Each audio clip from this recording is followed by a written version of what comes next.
In Hollywood, when a rocket hits a tank, we see a massive fiery explosion. The tank is engulfed in flames. It flips over, and the explosion looks like a giant grenade went off. It looks spectacular, but it is completely wrong. In the real world, the death of a tank is much quieter and much more sinister. If you look closely at a tank destroyed by a modern anti-tank weapon, you often won't find a massive crater. What you will find is a tiny hole, sometimes no wider than a coin, punched through the thickest steel on Earth. This weapon did not blow up the tank.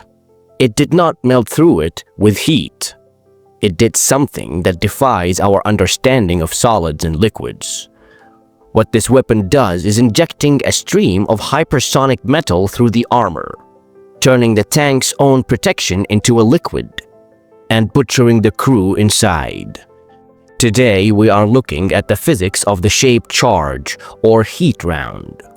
We will explain how a $500 creates a force so focused that it ignores the laws of material strength, and why steel armor flows like water when it is hit hard enough.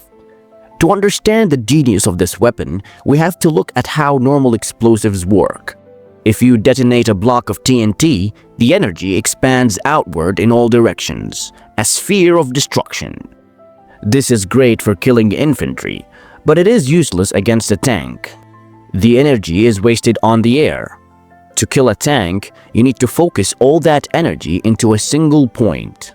You need a lens, so to speak. Let's go back to 1988, when an American chemist named Charles Munroe discovered something strange. He discovered that if he carved his name into a block of gun cotton and detonated it against a steel plate, the letters were stamped deep into the metal.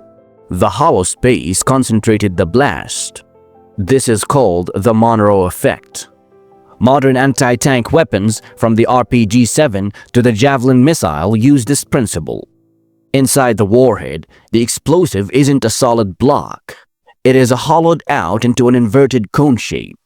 And lined inside that cone is a thin sheet of metal, usually copper. When the fuse triggers the back of the warhead, the detonation wave travels forward. It doesn't push the copper cone out, it collapses it inward. The explosive wave crushes the cone from all sides towards the center axis. This focuses the chemical energy of the entire bomb into a stream of metal no wider than a pencil. It is the difference between being hit by a floodlight and being hit by a laser. In its turn, that creates something called the jet. And this is where the biggest misconception lies. People tend to think this jet burns or melts through the tank armor because it is hot. That is false. The jet is not a thermal weapon. It is a kinetic energy weapon.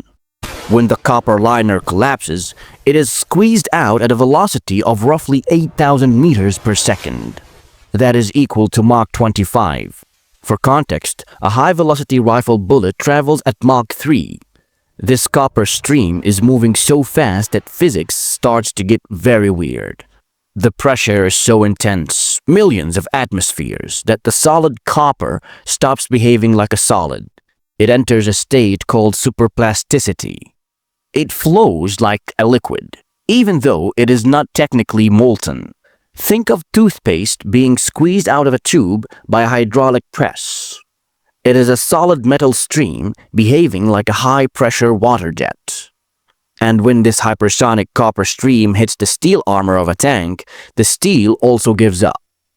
The pressure is so high that the material strength of the steel becomes irrelevant.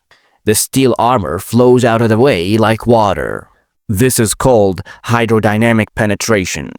The rocket doesn't drill through the tank. It simply pushes the armor aside as if it were liquid, creating a channel straight into the cockpit. So the jet enters the tank. What happens next? Well, movies show a massive explosion. However, reality is much more gruesome. The hole is small, but the energy release inside the confined space is catastrophic. First, there is spalling. The shock of the penetration travels through the armory plate. When it reaches the inner wall of the tank, the metal cannot stretch any further. It shatters. Razor-sharp fragments of the tank's own armor peel off the inner wall and fly into the cabin at shotgun speeds. The tank is literally used as a weapon against its own crew. Second comes the overpressure. The copper jet is still moving at thousands of meters per second. As it tears through the air inside the cabin, it creates a massive pressure wave and blinding heat. It shreds hydraulic lines, ignites fuel, and detonates the tank's own ammunition supply.